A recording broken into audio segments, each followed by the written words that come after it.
88 fighter jets, billions in taxpayer commitments, and a softwood lumber industry hemorrhaging under American tariffs. Headlines call it bureaucratic chaos. Canada stumbling through its defense portfolio while trade relationships fracture. Look closer at the timeline and a completely different geopolitical formula surfaces. Every delay, every counteroffer, every concession maps onto a calculated sovereignty play spanning 4 decades. Today, we crack open both the F-35 saga and the lumber dispute as twin pressure points in Canada's deepest strategic dilemma. How much sovereign control are you willing to surrender for the security of deep alliance integration? Because here's the part no headline touches. Signing for those F-35s means subscribing to a 40-year weapons ecosystem, one where another nation holds the keys to your maintenance schedules, your upgrade timelines, and your operational independence. Start with the numbers. Canada committed to purchasing 88 F-35 Lightning II to replace the aging CF-18 Hornets. Initial sticker price, approximately 19 billion Canadian dollars. First delivery slated for 2026. Full operational capability projected between 2032 and 2034. On paper, a straightforward defense modernization. Buy new jets. Retire old ones. Move on. Except the receipt doesn't stop at 19 billion. In 2023, Canada's Parliamentary Budget Officer published a figure that should have stopped every taxpayer mid-coffee. The 45-year total lifecycle cost of this program, 73.9 billion Canadian dollars. Let that land. 74 billion. And of that figure, 53.8 billion, roughly 73% of the total, goes strictly to operations and sustainment. The aircraft themselves are almost a down payment compared to the decades-long cost of keeping them airborne. So where does $54 billion actually disappear to? This is where the arithmetic turns strategic. Modern fifth-generation fighters like the F-35 are a fundamentally different species from their predecessors. The CF-18, Hornet your father's generation maintained. That was a mechanical aircraft with electronics bolted on top. The F-35 flips that equation entirely. It is a flying supercomputer that happens to have wings. Software defines its capability as much as titanium and carbon fiber do. Every sensor fusion algorithm, every threat library update, every mission data file that teaches the jet to distinguish a Russian Su-57 from a commercial airliner, all of it flows through code, constantly updated code. And that code does not live in Canada. The entire global F-35 fleet operates through a centralized logistics backbone, originally called ALS, now upgraded to a system named Odin. It manages everything: parts ordering, maintenance scheduling, performance diagnostics, and most critically, software authentication. The data centers powering this architecture sit in Texas, not Cold Lake, Alberta, not Bagotville, Quebec, Texas. In practice, here is what that means for a Canadian pilot. When a Canadian F-35 requires a critical software patch, say a countermeasure against a newly identified electronic warfare threat, that update cannot be independently generated or authenticated by Canadian technicians on Canadian soil. It routes through U.S.-controlled infrastructure under U.S. oversight on U.S. timelines. Your aircraft, their authorization chain. Imagine buying a car where only the manufacturer's dealership can change the oil, push navigation updates, or decide which roads you're cleared to drive on. Now multiply that dependency by $74 billion and stake your entire national air defense on it running flawlessly for 4 decades. This is precisely the realization that shifted the conversation when Prime Minister Mark Carney's government took a harder look at the terms of this contract. The discussion moved well past sticker shock. 19 billion is already staggering on its own. The deeper reckoning was structural. What is Canada actually purchasing here? You are not acquiring 88 aircraft. You are entering a 45-year membership in a closed data ecosystem designed, maintained, and gatekept by Lockheed Martin and the United States Department of Defense. Every dollar of that $53.8 billion in sustainment costs flows through a pipeline where someone else's hand rests on the valve. The strategic trade-off crystallizes with uncomfortable clarity.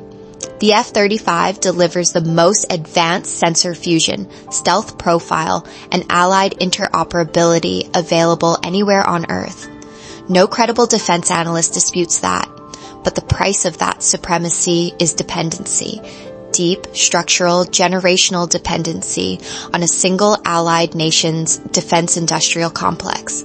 Which raises the question you're already forming. If the F-35 locks Canada into someone else's ecosystem for half a century, why not choose a fighter explicitly engineered to avoid that trap? That alternative exists. It's called the Saab Gripen, built from the ground up for sovereign operation, open architecture software, independent maintenance capability, and a fraction of the lifecycle cost. Sounds like the perfect antidote. But in defense procurement, perfect antidotes have a way of concealing their sharpest side effects deep in the fine print. The Gripen pitch was never about price, it was about philosophy. Saab offered Canada something the F-35 structurally cannot deliver. Total ownership of your own fighter jet's brain. According to CBC News, Saab AB pitched a dedicated sovereign data center based in Montreal for the Gripen E. Every byte of mission data, every communication log, every piece of sensitive technical information hosted entirely on Canadian soil. No foreign oversight, no data center in Texas holding your maintenance keys.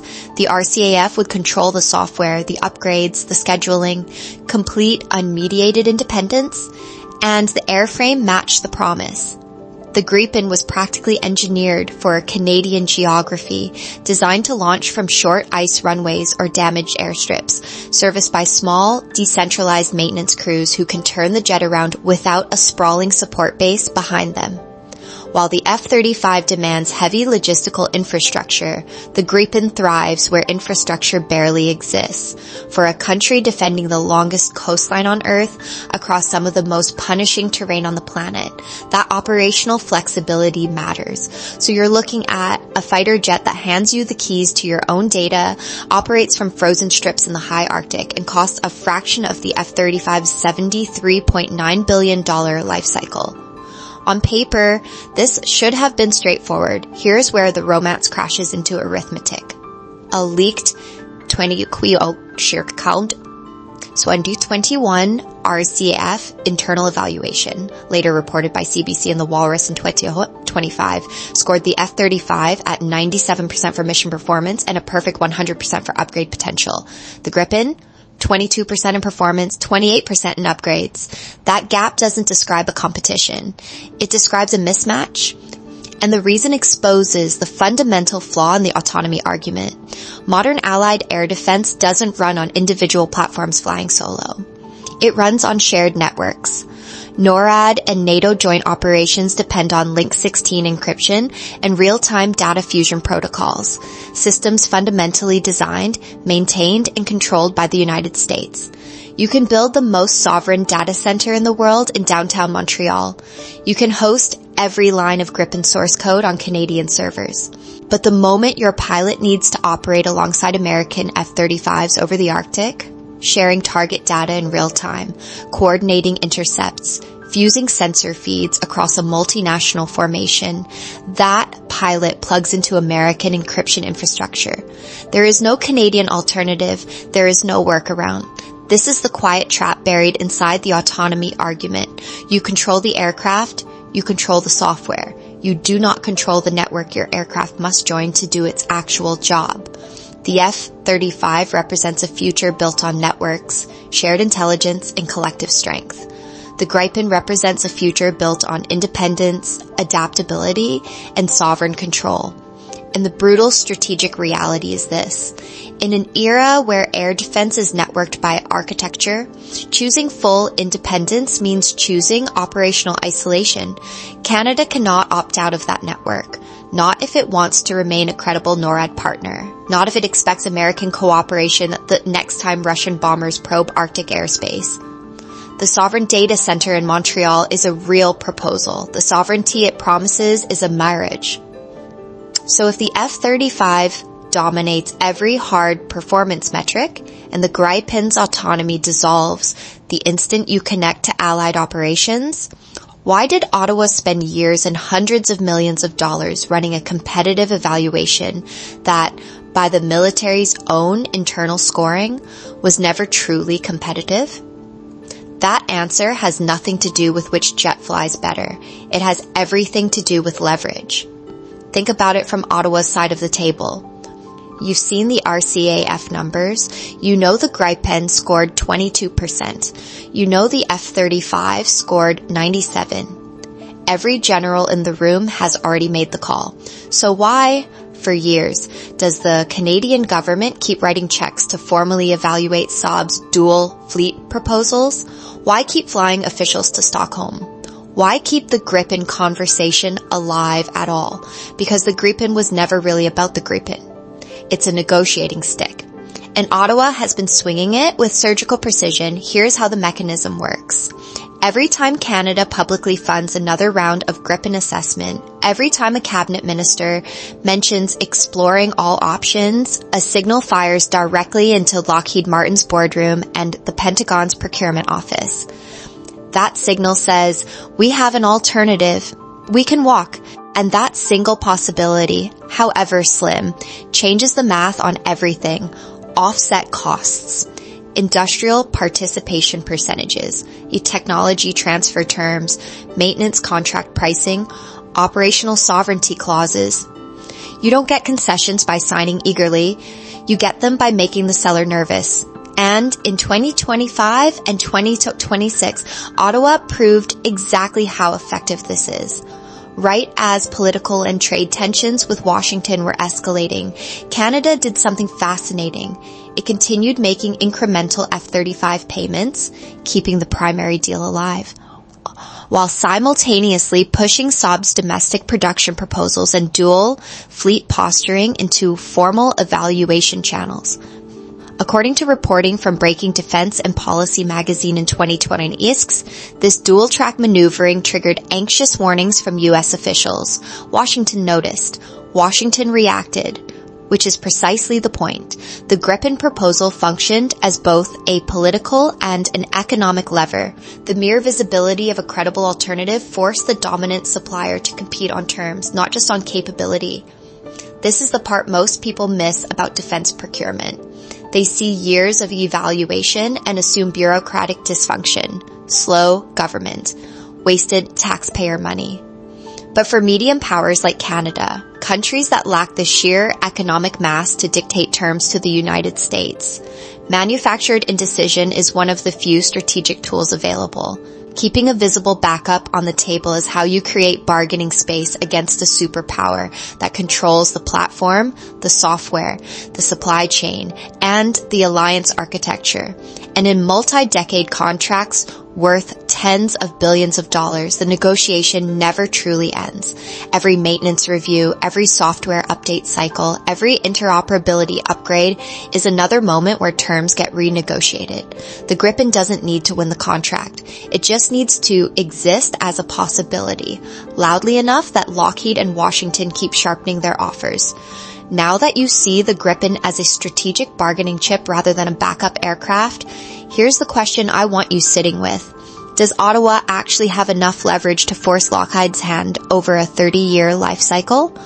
Or is this a bluff Washington will eventually call? Drop your assessment in the comments.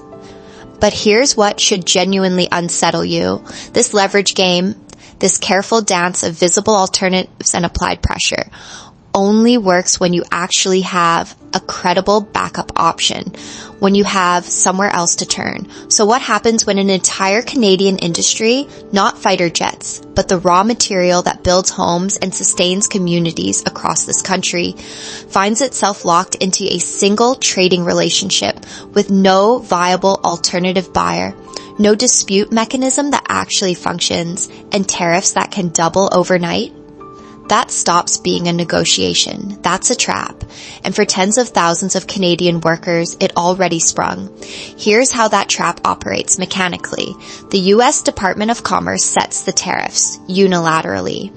In April 2026, they adjusted potential duties on Canadian softwood lumber to just under 25%. Sounds like a reduction, and technically it is, down from a punishing peak that exceeded 35%. But by the time that adjustment arrived, Canadian producers had already paid over $8 billion in cumulative tariffs, according to CBC News reporting on the Commerce Department's own figures. That money doesn't come back just because the rate dropped 10 points. And here's why it doesn't come back. The mechanism designed to recover it barely functions. The CUSMA dispute resolution process, Canada's supposed legal shield against exactly this kind of unilateral action, is what the Independent Wood Processors Association calls a broken process. Panel formation delays, procedural stalling, jurisdictional challenges that stretch resolution timelines into the better part of a decade.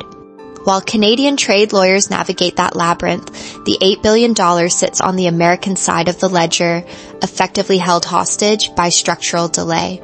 Every month of unresolved gridlock is another month Canadian producers absorb costs they cannot pass on, cannot recover, and increasingly cannot survive. Hold that thought. It is dangerously easy to brush this QSMA timeline off as just another dry bureaucratic trade squabble. Do not make that mistake. The structural delay in this legal framework isn't an accident. It's a carefully engineered weapon. And if you skip over how this specific vacuum operates, the catastrophic hollowing out of independent towns in British Columbia that follows will make absolutely zero sense. Because here's what makes the damage so indiscriminate. These tariffs are blanket measures. The U.S. Department of Commerce draws no meaningful distinction between a massive integrated forestry company harvesting subsidized crown timber and a small independent mill in the BC interior sourcing every board foot on the open market at full price. They pay the same punitive rate. The rationale behind the American countervailing duties rests on the premise that Canadian provincial governments subsidize their forestry sector through below-market crown stumpage fees. That premise may hold for certain large licensees, but independent processors, many of whom purchase wood through competitive auctions or private sales entirely outside the crown system, get swept into the same penalty framework by default. The mechanism that's supposed to sort this out, to differentiate the subsidized from the unsubsidized, that's the same CUSMA process currently buried under years of procedural paralysis, so the margins collapse, and then nature delivers the compounding blow. British Columbia, the epicenter of Canada's softwood industry, faces overlapping disasters that no tariff reduction can offset. Crippling mountain pine beetle infestations have devastated vast tracts of harvestable timber. Severe wildfire seasons, recurring year after year, have destroyed both standing inventory and mill infrastructure. These aren't separate crises. They compound. RBC Economics and BC government data paint a stark picture. National softwood production has fallen 26% since 2017. In British Columbia specifically, production has been cut to half of its 2017 levels. Sawmills that survived 35% tariffs couldn't survive those tariffs, plus a beetle epidemic, plus wildfire destruction, plus a dispute system that takes years to deliver a ruling nobody enforces. The result is visible at the community level. Mills close permanently. Towns built around a single industry lose their economic anchor, not temporarily, but structurally. Workers with decades of specialized expertise have nowhere to redeploy in regions where the next employer may be hundreds of kilometers away. And the downstream effects don't stop at the Canadian border. Reduced supply feeds directly into inflated lumber prices across North American housing markets. American home buyers end up paying more because of the same tariffs their own government imposed. The expectation from this industry is no longer patience. It's a real and lasting resolution. Now step back. Military, aviation, and forestry, two completely different sectors, two completely different scales of investment. Yet the structural vulnerability underneath them is identical. A single dominant partner and mechanisms meant to guarantee fairness that either stall indefinitely or fracture under pressure. That shared vulnerability is exactly what everything in this video has been building toward. So let's talk about what that vulnerability actually costs. The Parliamentary Budget Office, backed by US GAO and CBO analyses, puts Canada's F-35 operational and sustainment bill at $53.8 billion over the next 3 decades. Not the purchase price, just keeping them flying. And globally, lifecycle costs have already jumped 44%, with mission-capable rates stuck between 50 and 60%. Canadian Forces College analyst flags this plainly. That kind of rigid fiscal anchor doesn't just limit how often you fly the jets. It limits everything else. Think about what $53.8 billion locked into a single weapons platform means for a mid-sized economy. Every dollar committed to sustaining 5th-generation stealth fighters is a dollar unavailable for Arctic patrol vessels, for cyber defense infrastructure, for emergency relief when the next wildfire season erases another forestry community in British Columbia. That's the crowding out effect in its purest form. The budget doesn't expand to accommodate your ambitions. It forces you to choose, and the F-35 has already made several of those choices for you decades in advance. Now here's where the two threads converge into something sharper. The softwood lumber dispute locks Canada into a trade architecture where a single buyer, the United States, controls pricing leverage, and the dispute mechanism designed to provide fairness instead provides delay. The F-35 locks Canada into a defense architecture where a single supplier controls sustainment infrastructure, upgrade timelines, and technology access. Different sectors. Identical geometry. You're committed for 40 years and your partner holds the wrench. This is the life cycle reality that rarely makes headlines. Sovereignty in the 21st century has almost nothing to do with declarations of independence. It's measured in margins. How much fiscal headroom do you retain after your commitments are locked in? How many alternative pathways did you preserve before signing? How quickly can you pivot when the terms shift against you? Canada's F-35 decision and its softwood lumber exposure answer those questions uncomfortably. The margins are thin. The alternatives are few. And the pivots, if they come at all, come slowly. That doesn't mean these entanglements are avoidable. No modern nation operates in isolation. But recognizing the trade-off is the difference between strategic management and strategic drift. Every procurement contract, every trade agreement, every alliance commitment is a 40-year bet on someone else's reliability. The question worth asking, always, is whether you entered that bet with your eyes open and whether you preserved enough leverage to renegotiate when the world inevitably changes. If that's the kind of analysis you came here for, the raw mechanics behind the policy headlines, not the noise, then stay. There's always another trade-off worth decoding.